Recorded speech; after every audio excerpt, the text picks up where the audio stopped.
Hello and welcome to our webcast. I'm Amy Pendergrass with Moss Adams, and I'm going to get us started for today's session, HR Assessment for Food and Beverage Companies. We're pleased that you've joined us today, and before we begin, I'm going to play our housekeeping video.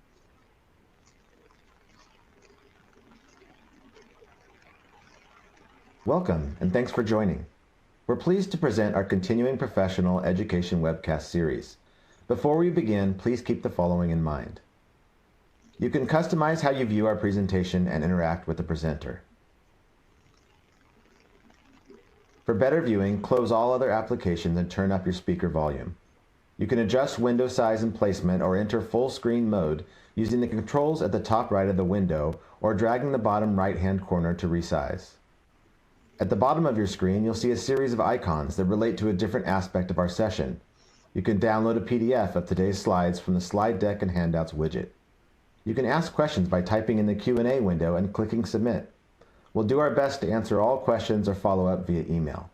If you experience technical difficulty, refresh your browser by hitting the F5 key. Today's session offers 1 CPE credit. To receive credit, you must meet the National Association of State Boards of Accountancy requirements. You must attend at least 50 minutes of the session and respond to at least 75% of polling questions.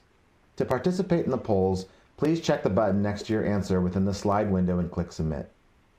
We'll track your progress and alert you when you've earned CPE credit. You can then click the certificate icon in the CPE Progress widget and download your CPE certificate. Don't worry if you can't download your CPE certificate today. We'll email you a copy in 2 weeks. If attending this webcast in a group, you must complete our group CPE attendance sheet, available in our Slide Deck and Handouts widget to receive credit. Please have all group members sign it and send only 1 sheet per group. CPE credit can only be awarded to participants registered as themselves and isn't available for participants who view the on-demand version. This presentation is not legal, investment, or accounting advice. We encourage you to seek the counsel of a professional service provider to apply this content to your specific circumstances.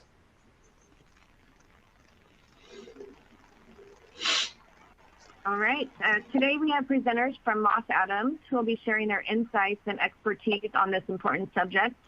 Their bios and contact information are located in your webcast console for your convenience. And now I'm going to pass it over to Brett Addis to get us going. Brett?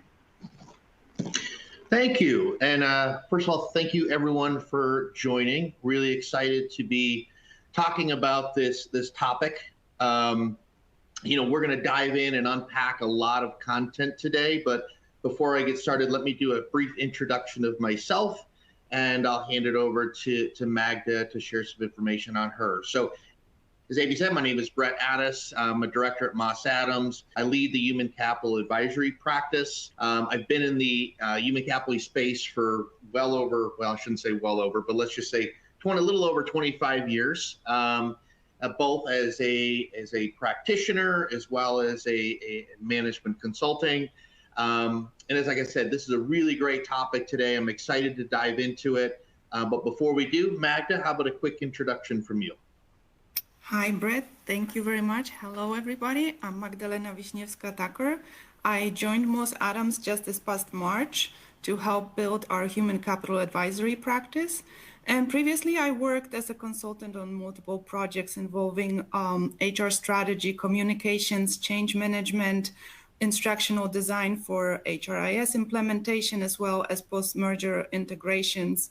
I also consulted on workforce analytics and workforce planning. Awesome. Well, thank you, Magda. Okay.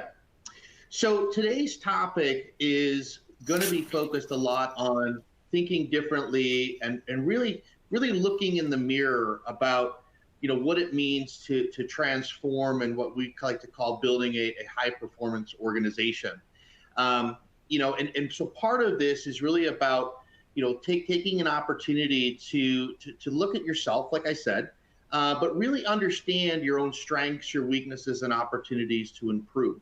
I think one of the key things that we think about here as we look at overall readiness and assessment is that a lot of organizations take for granted the importance of having to plan for a transformation. And so one of the things that we want to talk about today is not only thinking differently about creating a very effective plan, but also about mitigating the risks that come in association with a lot of these transformations.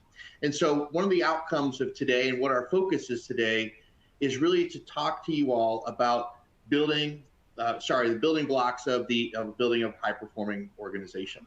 So let's go ahead and get started.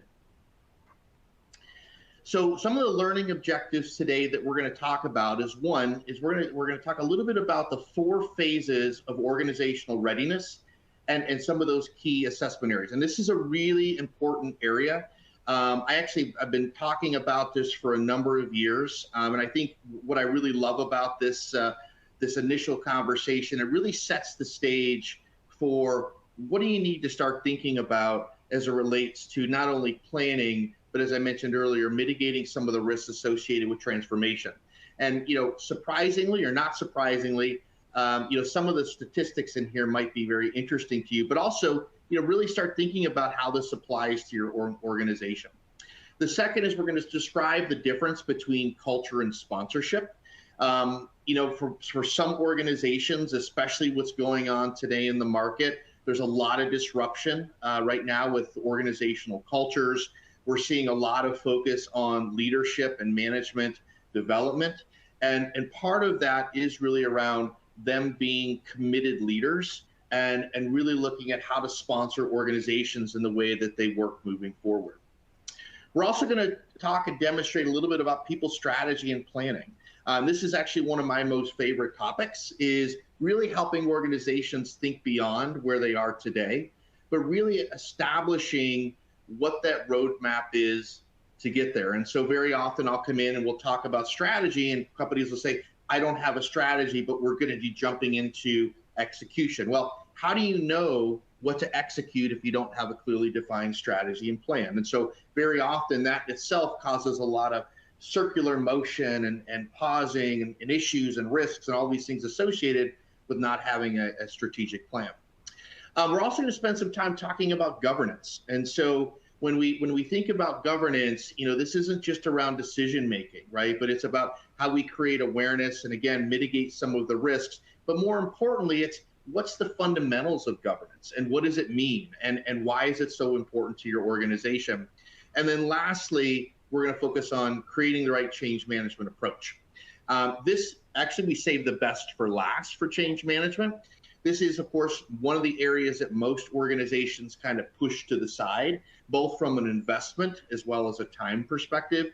And what we want to do is make sure that we're really raising the awareness about why it is so important and why, as you think about transformation, this is not just a nice to have, but this is really a requirement in terms of how we move forward. So let's go ahead and dive in. So before we get started, I just hit learning objectives twice. Let me jump this again. There we go. In every Moss Adams webcast, we like to have a series of polling questions. So here's the first one. Which do you feel is the most critical in building a high-performance organization?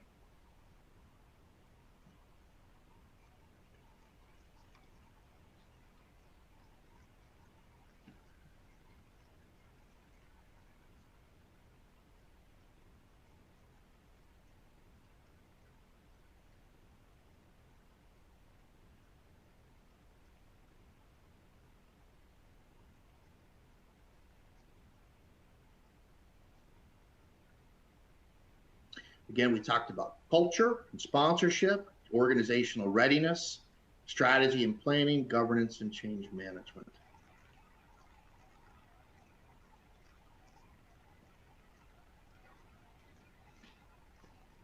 Oh, awesome. So I think, I think these are great responses, actually. And I really appreciate the 2 top ones, because I would 100% agree. And we'll talk a lot about this in terms of cultureship and sponsorship and leadership commitment and all of these things in a bit. But also, the second important thing is around strategy and planning. As I mentioned earlier, this is really around setting the direction. And I always like to say, if you don't know where you're going, how do you know how you're going to get there? So thank you for those responses. Magdo, anything from you when you look at this that jumps out? I feel like it might have been a trick question. I feel like all of these are important. However, yes, I agree with you that without the sponsorship and strategy and planning, we are not going to get where we need to be. Yep.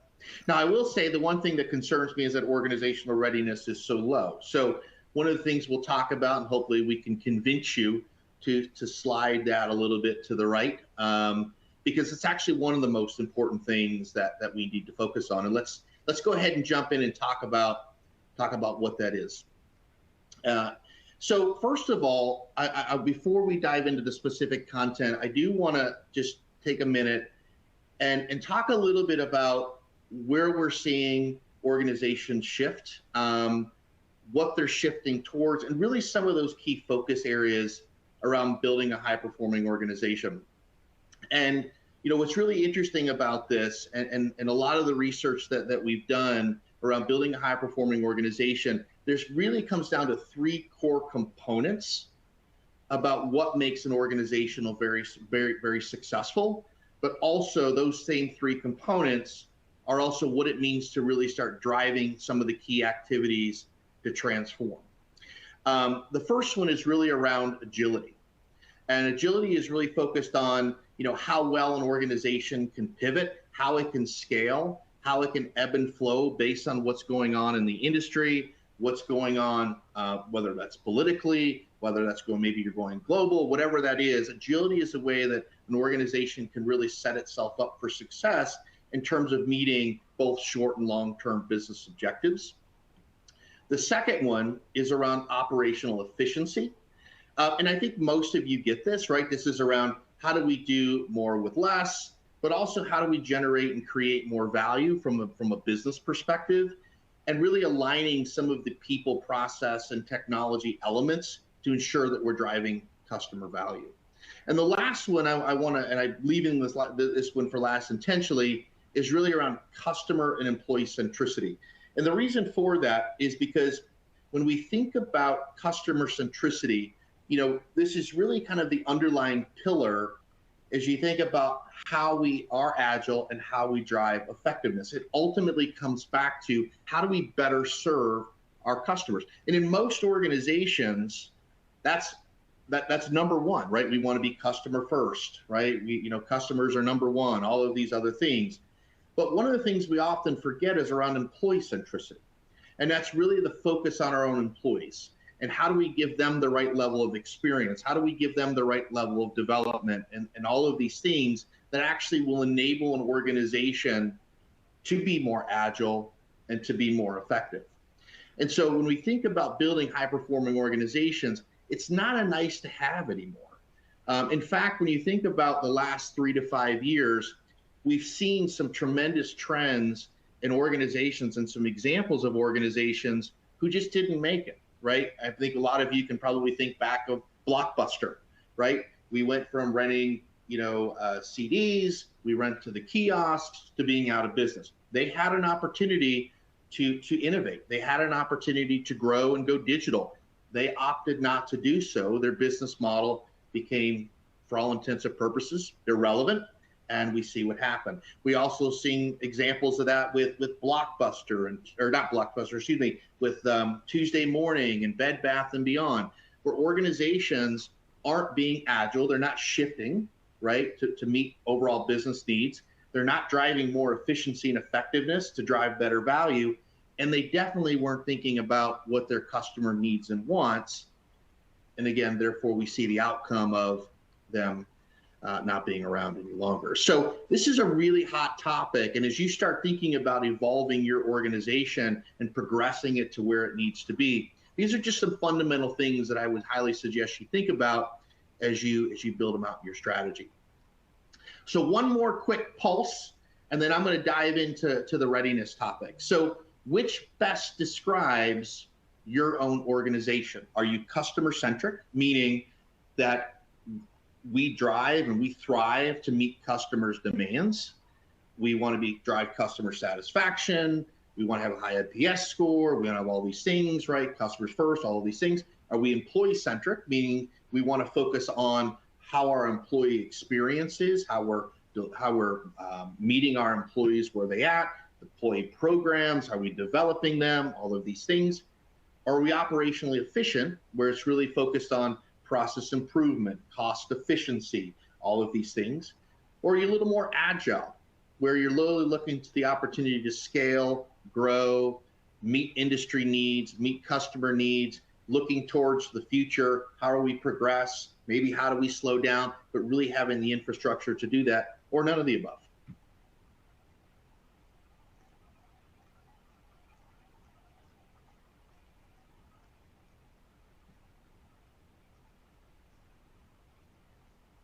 I don't see any responses yet.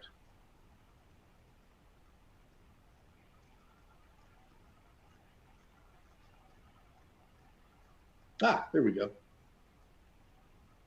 None of the above is shocking. So I'd love to hear if you want to put something in the chat. I'm not going to respond right now, but love to hear why you're saying none of the above, and potentially you're doing something different that everyone else should be considering. I think customer centric is probably first and foremost. We hear that for most of our clients.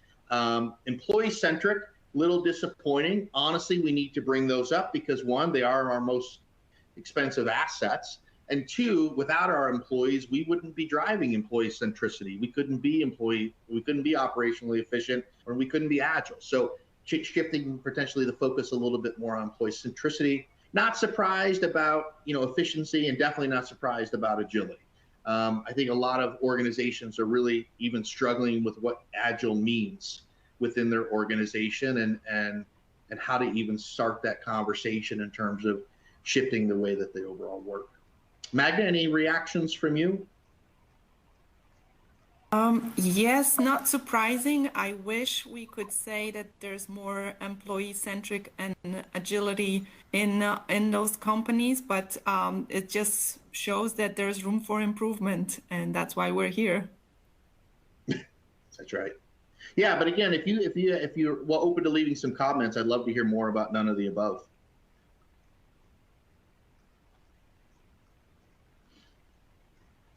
All right. So let's dive a little bit into organizational readiness. So what's so fascinating about this is, prior to joining Moss Adams in this past December, I spent 8 years at SAP leading their global customer transformation office, and then, as I mentioned, did a number of years of management consulting, and then was in corporate HR. And so one of the things that I've consistently see over the years is the shift away from planning, and a lot of organizations moving directly into implementation. Now, let me just kind of define what implementation means. It doesn't necessarily mean a technology. It could be implementing a new org structure. It could be implementing a new process. It could be implementing new ways of working. It could be implementing technology. So the implementation don't necessarily correlate that directly to technology. But when we think about overall planning, and I don't know if you guys have ever taken a look at this, but there's some great insights on this company called Reich. They're a project management company who actually did a pretty large and extensive research on this. But what they actually found when they started to evaluate transformation and project success was that 30% of transformations failed due to the lack of planning. And so part of what we're going to talk about today around the culture and sponsorship, org readiness, things like that, and I'm not going to read through the list, but it's a really key component to establishing those building blocks for how you actually move forward. The second area is implementation, where you can see that 25% of transformations fail in this area. And a lot of that is due to, frankly, not providing the right resources, not having the right people capabilities, not the organization not committing the right time. There's poor decision making, et cetera, et cetera. You guys can read the list, so I'm not going to go through that. But it's another big challenge. But what's interesting is, why 25%? Why is that number so high? Well, frankly, that number's so high because most organizations do a really poor job in planning. And if you think about having a well-established plan, a lot of these things would have been vetted out before you started the implementation. And if we continue to roll to the left under deployment, and again, that's deployment of a process or technology or whatnot, 28% of transformations fail. And a lot of this is now we're actually moving from concept to development to execution. And what we're seeing is, a lot of times the executives don't really even know what we've done. They may say they support it, but they're really committed to helping deploy it. People capabilities to manage. We may not have the right people skills to actually manage what we're trying to put into place. Lack of adoption, all of these other issues that really face around deployment. Now, if we continue to go around the ball, then we get to 17% in terms of continuous improvement or continuous innovation. Now, what's really fascinating about here is, why is this number so low? Well, the number so low is because the failure rate is so high in the other three that people don't even start. They're just like, look, we're done. We're going to keep what we have. We're not going to go through this again. The organization doesn't adopt a change. We're not getting the right resources. We're not getting the right budget. We're not getting the right commitment. So they don't do anything. And so that's really the reason why that percent of failure is so low, is they've done all the work, they've implemented, and they're not willing to take another step into driving and progressing forward. Therefore, it's a very low failure rate.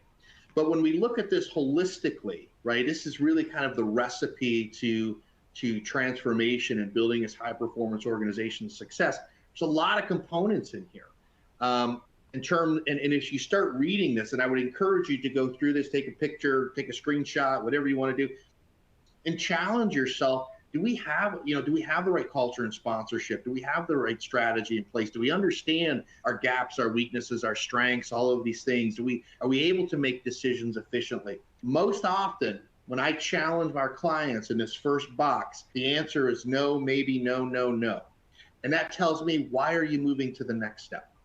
So this is a really critical aspect in terms of how we move forward from a transformational perspective. And it's a really great mechanism for you to gauge your level of readiness. And frankly, then we can do some benchmarking to understand your level of maturity against other organizations in your space.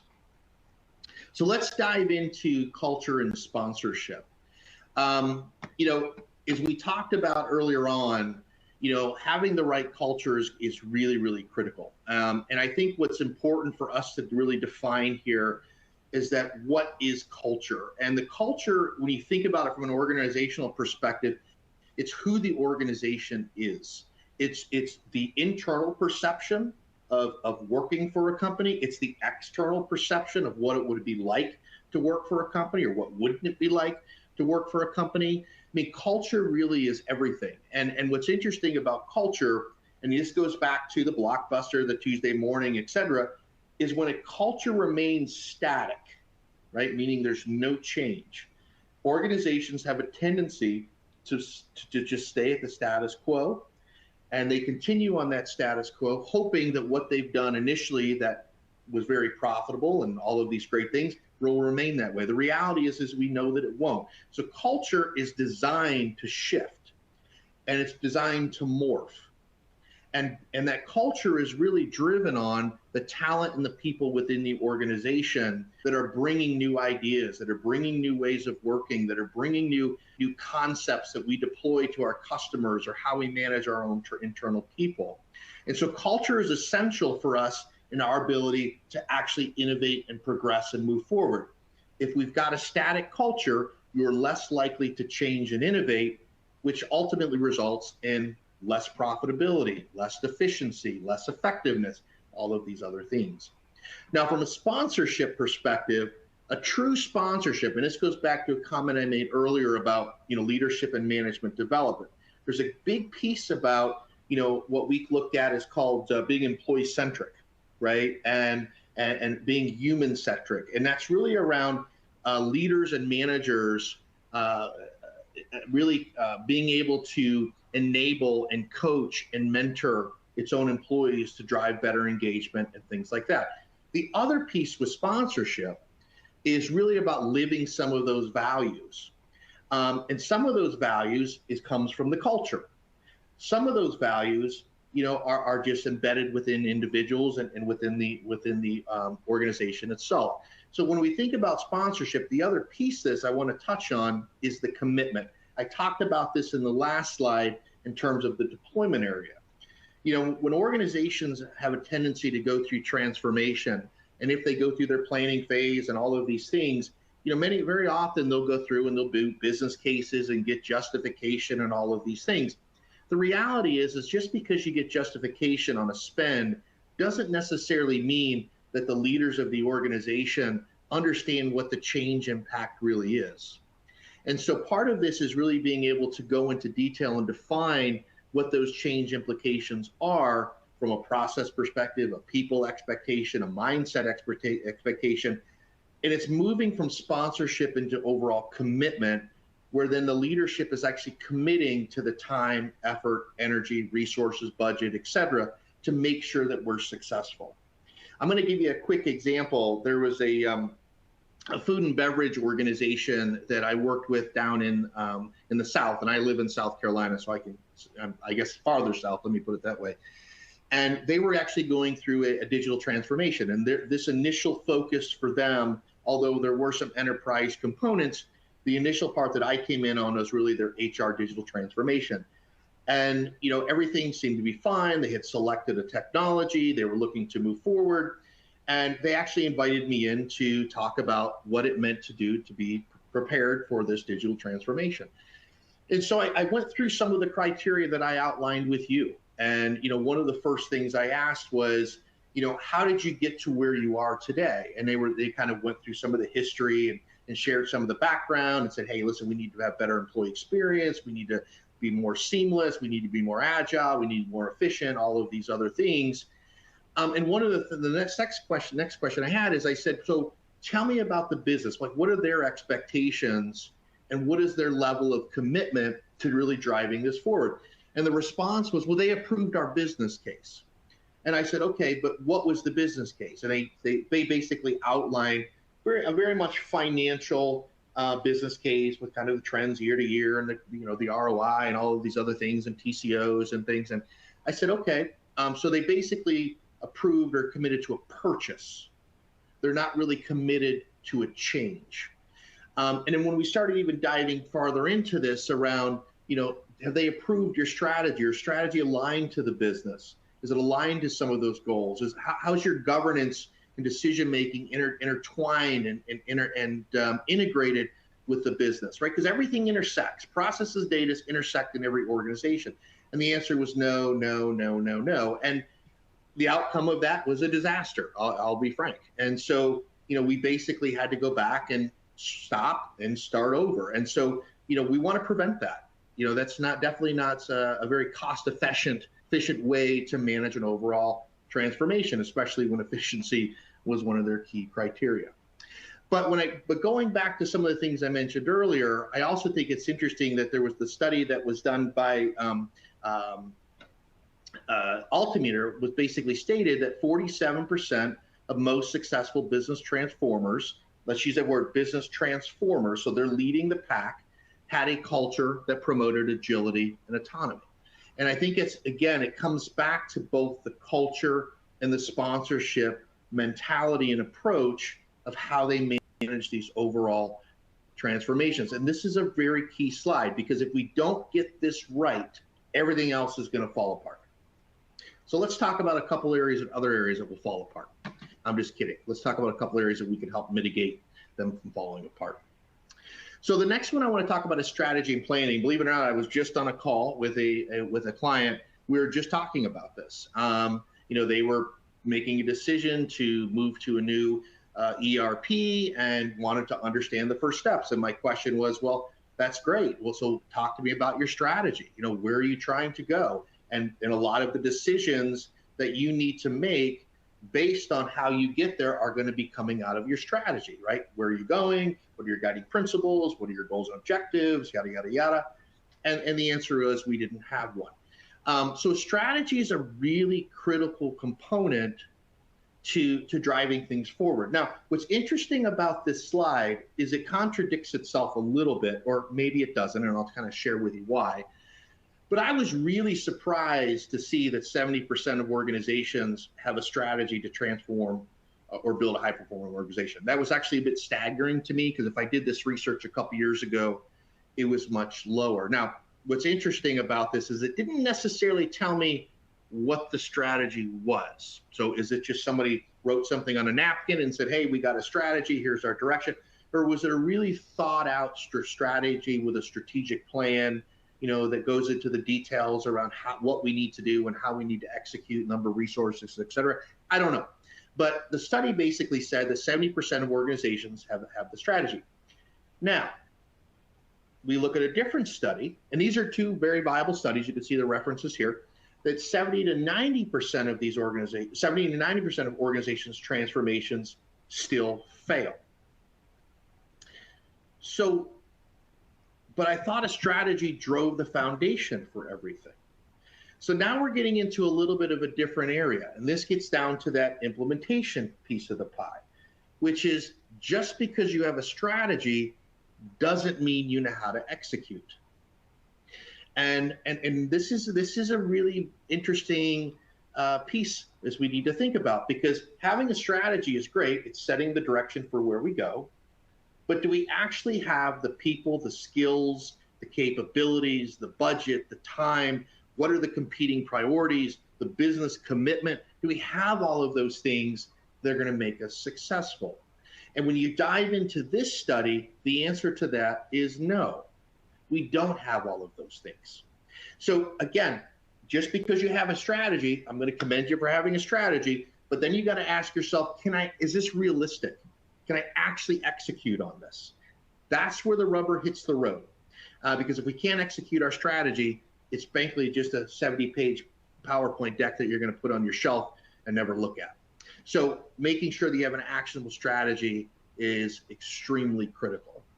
So let's move to the next one. Let's talk a little bit about governance, and then I'll touch on change management, and then I'm going to turn it over to Magda to share kind of some approaches to get there. So I mentioned governance earlier, and I just want to kind of go back and redefine what I talked about. So for most organizations, governance is a process for making decisions.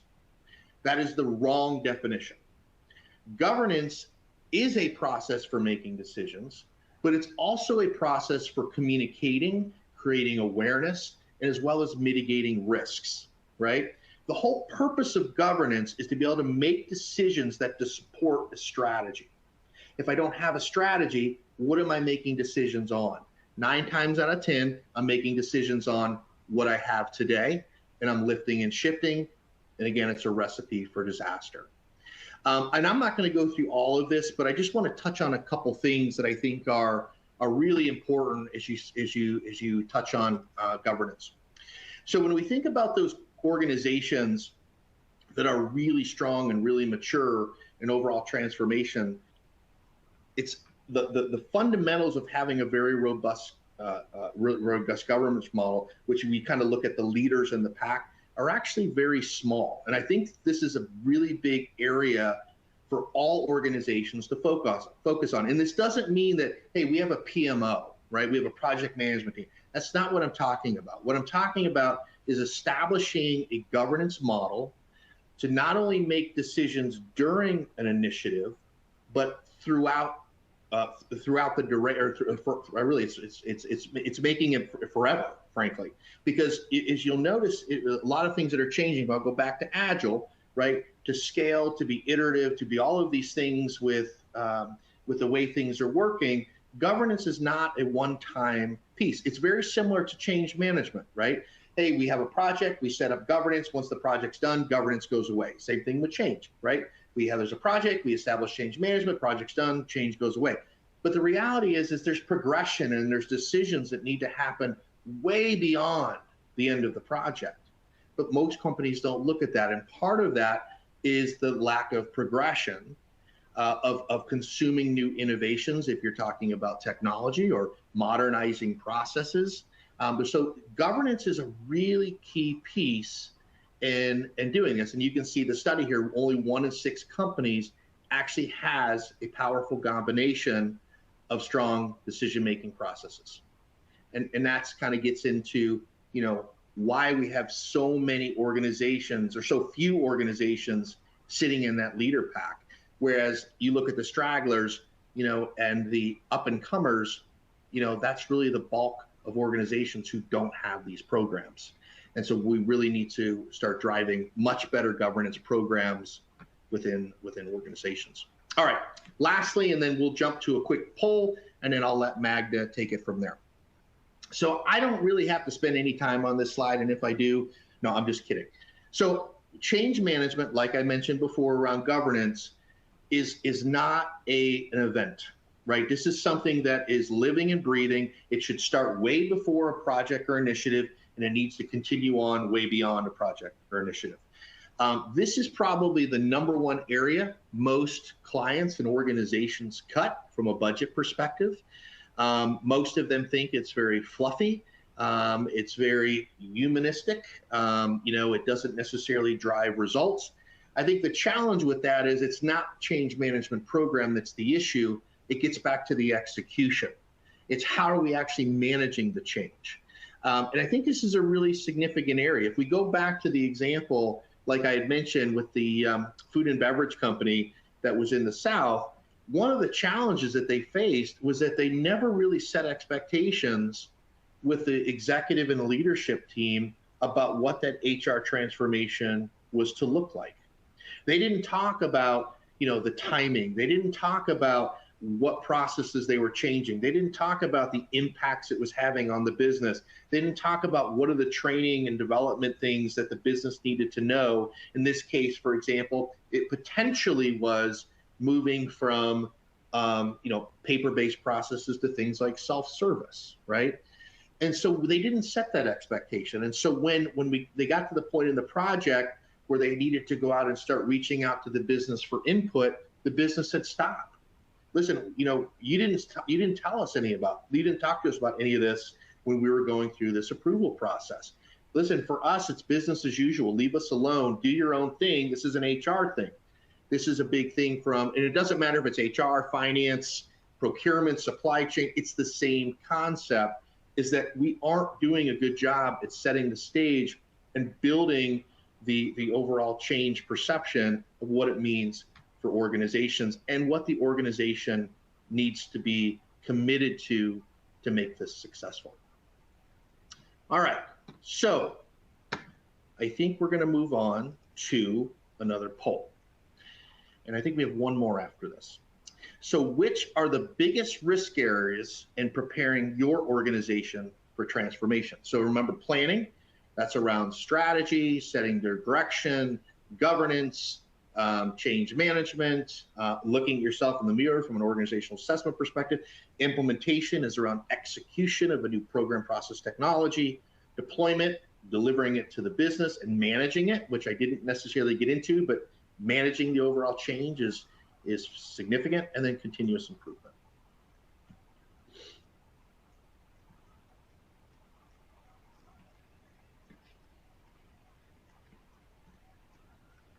%69% have responded. 75%. Magda, did you see that magic when I said 65? And all of a sudden it jumped to 70. Now 81%. See, I'm just influencing others just through polling questions. Isn't that fantastic? Absolutely. Put people on the spot. Yeah, exactly. Well, I mean, I don't, I can't see. Awesome. All right. So, this is awesome, actually. This fits in really, really well. So, first of all, what are the biggest risks? One, planning, right? So, and I'm not going to go into what. If you want to put some comments in there, I'd love to hear them, and we can address them in a little bit if we have time, or we can do it offline. Implementation, yep, absolutely. Actually, it's a little bit backwards, but that's perfectly fine. I think it's close enough.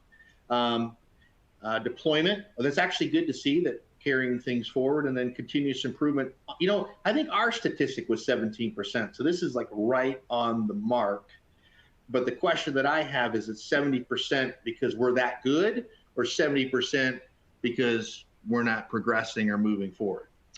I don't know, Magda, what are your thoughts?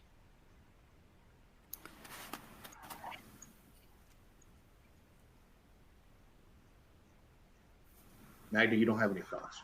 Okay, awesome. Well, let's go ahead, Magda. I'm going to turn it over to you. That's all right. I'm going to turn it over to you, and you can dive into how do we take this forward? Thank you, Brett. So now that you've outlined what's important and what's a must-have for a high-performing and agile organization, we can dive a little deeper into how this is actually done, how we make sure that organizations are successful through their transformation. So I would like to first take a quick look at culture and sponsorship. You mentioned a lot, what the culture is, what sponsorship is, and they're not the same. However, they do play together. So the question we need to ask ourselves, why we're changing? What's our motivation? Is this, it could be implementing a new process. It could be trying to fit in the ever-changing world and meet the expectations of the customers. And what are our expected outcomes? That's our vision, that's our mission. And also, a very important question is to ask is how we are changing, how this evolution of our culture is going to affect people, their skills, our culture. How is this gonna affect our processes? And technology, existing technology or using new technology, how is this going to affect our culture? I would have to say that sponsorship is crucial for any transformation, but it is also important to know that that whatever the motivation is, sponsorship needs to know, the sponsors needs to know their own culture. This is something that, might not be obvious, but Brett and I have worked on a project where we had great sponsorship, involvement, decision-making, everything was great until we looked at our stakeholders and we realized, and this was in Food and Beverage Company, we realized that there are stakeholders that are kind of not accounted for.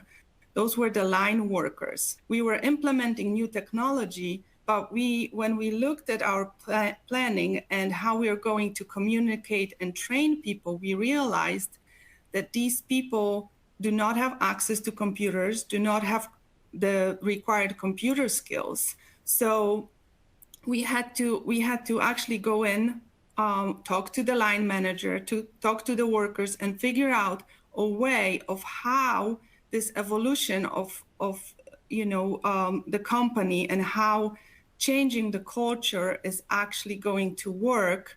Even though we had great sponsorship, there was somebody that wasn't, getting the right approach to their own, for their own company.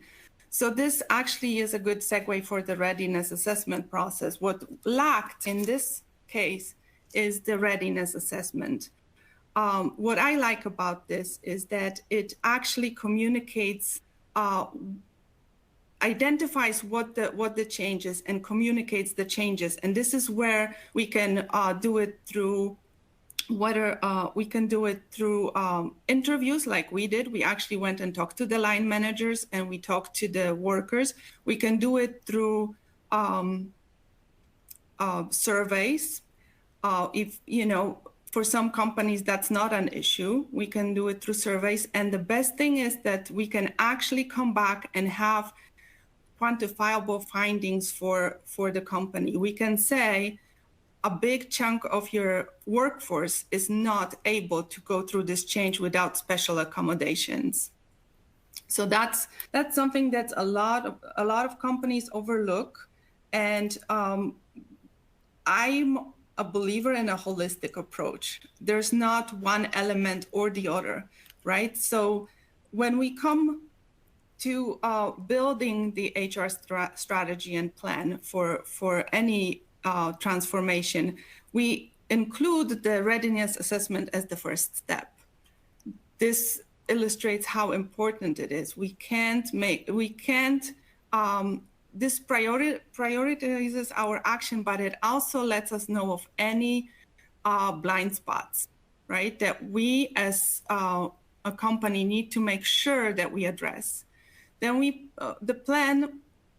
plan vision statement, guiding principles, and make sure that all stakeholders and demographics are accounted for.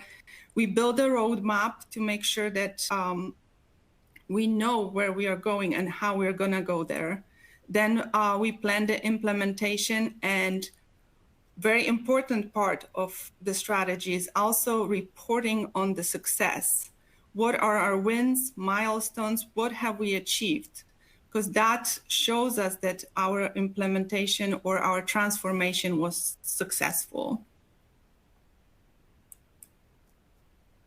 Now, Brett mentioned a lot about the building governance and strategy. I want to kind of bring your attention to this model. The purpose is really to create an agile approach and drive decision-making in the organization. And the way it's structured is making sure that people at every level have the capacity to positively impact decision-making at that level.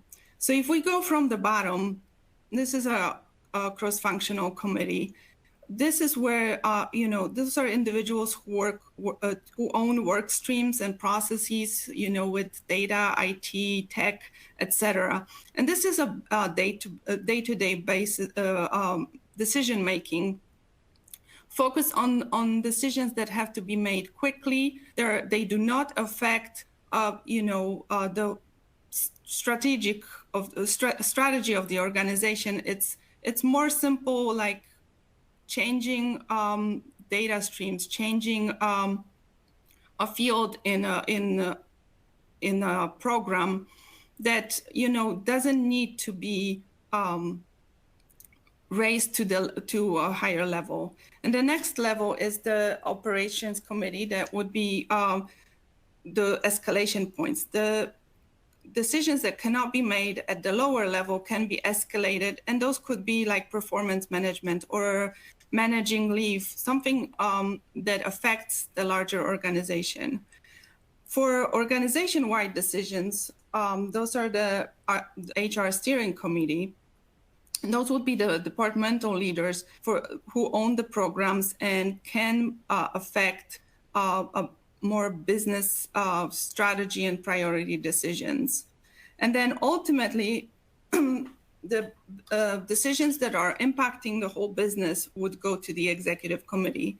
And the decisions that can be made at the lower levels are usually much faster. They're usually more informed. Because imagine if a CEO wanted to make a decision in a simple computer program that they don't actually know, a lot of that information would be watered down, and that doesn't make for an effective decision making. I can give you an example as well. We had a project where we came in and the organization had a great governance strategy model, in my view. The decisions were made very quickly and effectively. The project was progressing very well, and then the new leadership came in. And all of a sudden, we were told that the interface, the welcome screen, was not what they wanted, right?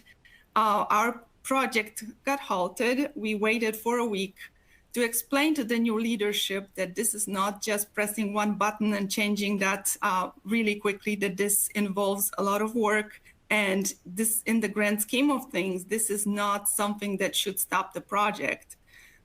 So it did stop it for a week. We resumed, but it costs money, it costs time, and it's not efficient.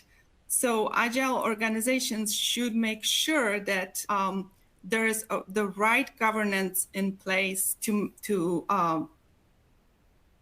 make sure that the workflows go smoothly and effectively. Now, this is our change management approach. So in the planning, we are there's this perception that change is something bad. And as Brett mentioned, a lot of times people don't even start, right? They get either stuck in the organization planning, or there is some kind of obstacle. One of the pieces doesn't fall in, and it just stifles the change. We should look more at this as an evolution, right? It makes more sense because change is constant. And we want to make sure that we change at the same pace as the world is changing. So all these pieces that we have for planning, organization readiness, which I mentioned, we have to manage the stakeholders, find out who the people are and how we can accommodate them. How do we engage them with communication? Do we have a communications in plan? Do we know how to train people? So that means that whatever change we implement, their skill set matches that change. Then there's the ongoing measurement. Are we actually successful in that change, and is this adapted? Do we reinforce it, and how do we sustain that change that we don't revert back? And this model, I like it very much because it shows you that this is not an open and closed case, like Brett mentioned. This should be viewed more as a cyclical process that really the only constant in our life is change. So this will be this is not going anywhere. The project might close, but the change continues.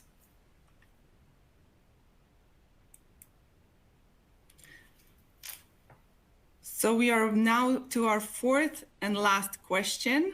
And based on this session, which do you feel you need to focus on the most? Culture and sponsorship, organizational readiness, strategy and planning, governance, or change management?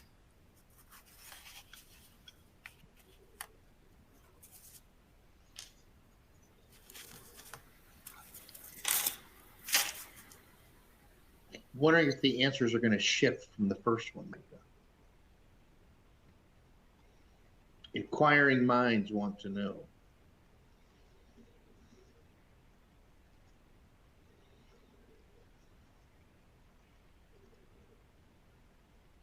I think people are hesitant to answer this one. I'm not hesitant. We got 62. We got 60. Well, yeah, 62% responses.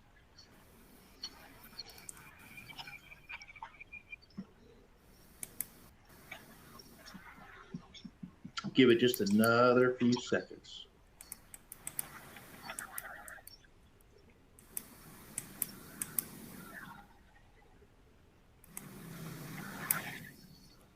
Ah, interesting. All right. Culture and sponsorship, followed by strategy and planning. This is actually, it's really interesting. Because organizational readiness is still very low percent. Change management's higher, which is awesome. Yeah, I'd love to dive into these deeper. I think culture and sponsorship, in my opinion, are fairly obvious. This is just I just frankly think it's a gap in most organizations, and and it's something honestly that most companies don't think about in terms of overall readiness. So hopefully this was helpful in infusing some of that thoughts. Lastly, I think strategy and planning makes perfect sense. And again, as I said, if you don't know where you're going, how do you know how to get there? Isn't that right, Magda? Any thoughts from you? That's right. I would really like to hear why governance is so low. The agility depends on it, right? This is a fast moving world. But I would love to hear more about these findings. This is interesting. Awesome. All right, well, let's go ahead. I think we have 5 minutes left. My final words of wisdom for everybody, not that you want my words of wisdom, but it's part of the presentation, so you're going to get it anyways, is, when you think about building a high performance organization, like it says here, it's not easy. It's not a simple task, but really to progress, you have to do this to drive value, be relevant, and remain competitive. It's a non-negotiable today. And, so many times we go in and we, as I talked about this earlier, we talk to our clients about what their future is. And a lot of times they have a really solid vision, but they don't necessarily know how to get there. They may not have a vision, but they may have some ideas. And I think the important thing here is, the first step of this is really coming up with ideas and concepts. Just to start asking yourself is, what do I need to do differently to drive better value to my employees and to my customers? What do I need to do better to be more relevant within my industry? What do I need to be different to not only remain, but drive a higher level of competitive differentiation within my industry? And I think these are really great questions that you can start with to ask yourself and just start jotting ideas down. I think surprisingly, and just on a quick side note, I actually did a working session with a very large company, and I was meeting with their CHRO, CFO, a couple other C-suite members, and I basically on a whiteboard, I said, I want to go through and answer these 3 questions. And believe it or not, they really struggled. And so as much as you think about these are pretty easy to answer, the reality is that they're not. But this actually was a great foundational step for us to come in and work with them on driving strategy. So I'm going to wrap it up. I know we got 3 minutes left. I'm going to talk to our operational team, Amy and others. I don't know if anyone has any questions. I don't see any in the Q&A, except for, actually, there is one. What is the most difficult part of change management? I'm going to say all of it is the most difficult part. All joking aside, we talked about sponsorship and commitment. That's really number one. If we don't have the right commitment from the executive team to do what we're trying to do, then frankly, you might as well really reconsider what you're doing, because as it goes through the progress, if you're going through and progressing, if you're not driving value or perceived value, if they don't understand what's going on and start questioning what you're doing, it's not a good situation to be in. And then there's another question: what are the challenges to building a successful governance strategy? I think, frankly, it's alignment. Part of governance, you can have a finance governance, a HR governance, a procurement governance, a supply chain governance.